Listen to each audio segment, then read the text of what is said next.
It's been a minute since I showed up in this space.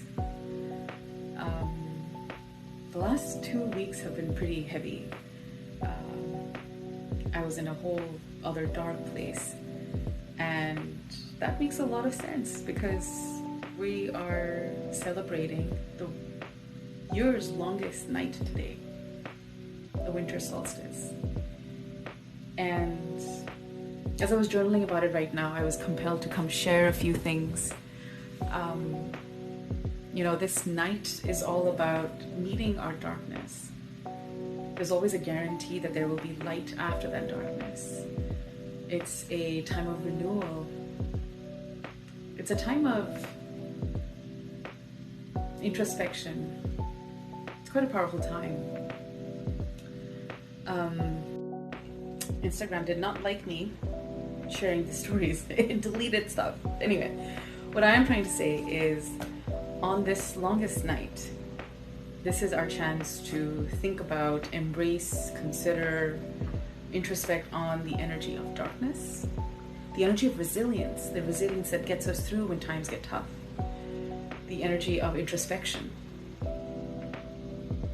Imagine you're walking on a dark path in a garden in the forest. Our bodies are not used to being in complete darkness where there's no man-made light, like these bulbs don't exist. And for a moment, your body reacts and you're scared, but then your eyes adjust. And then your body tries to tell you, okay, I'm gonna figure this out. Let me put it one step in front of the other.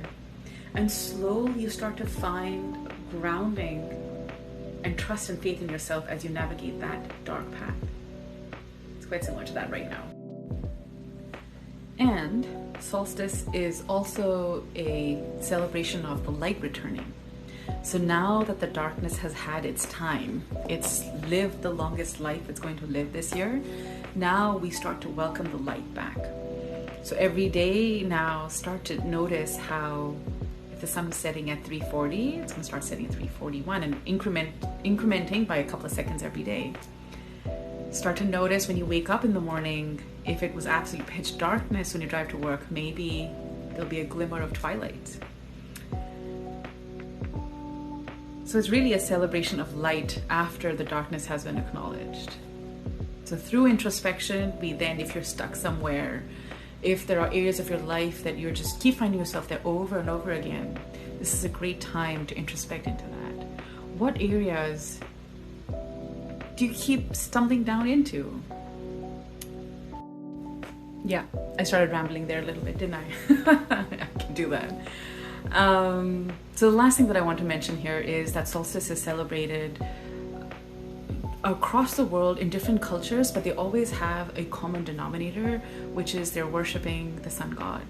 So in the Persian cultures and all the areas surrounding Persia, they have this night called Yalda, where they will celebrate the Zoroastrian sun god. In the Amazonian cultures, they'll also celebrate the sun god. And there are two others that have quite similar ideas, which I've now forgotten. But the idea being that we're acknowledging this transition from darkness, pitch darkness, into light. And how do you now start to welcome light into your life?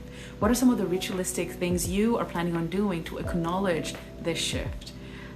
One of the best examples I can give. Yeah, I started rambling there a little bit, didn't I? I can do that.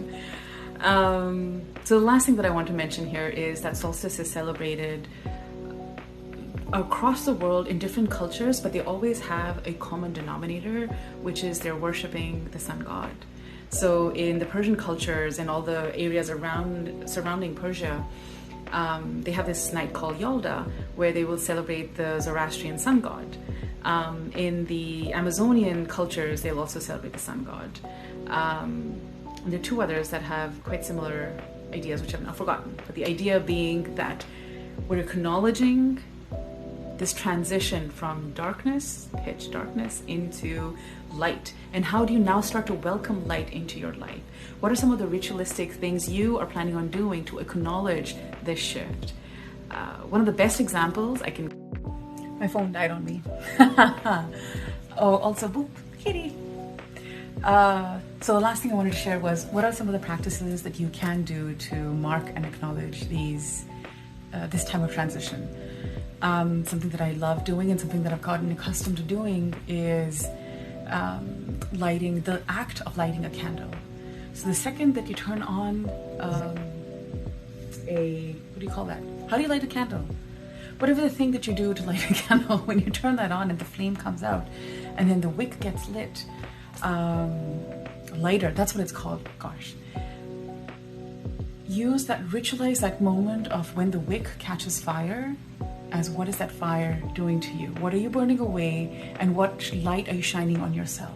Is there an inner hidden power that you've been hiding from? Are there parts of you that you've been hiding from yourself?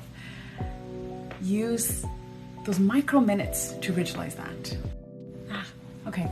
And along those lines, when you light the candle, you can also do candle meditation or trataka, where you're lighting the candle, placing it at eye level and gazing at it without blinking, till you no longer can hold either tears back or irritation. Now, according to Ayurveda, some of those tears are meant to signify a release of stagnant energy, so it's highly recommended to do that. There are lots of videos on Instagram and on YouTube that you can find on how to do candle meditation, but I highly recommend that. The second practice that I encourage on this time is pranayam or breath work to ignite Agni in you. We need that fire kindled in our bellies to get us through this next phase that's coming towards us. It also goes with lighting that inner fire. So pranayam like Ujjayi, and some of the more activating breaths or breath works, I would highly recommend that as well.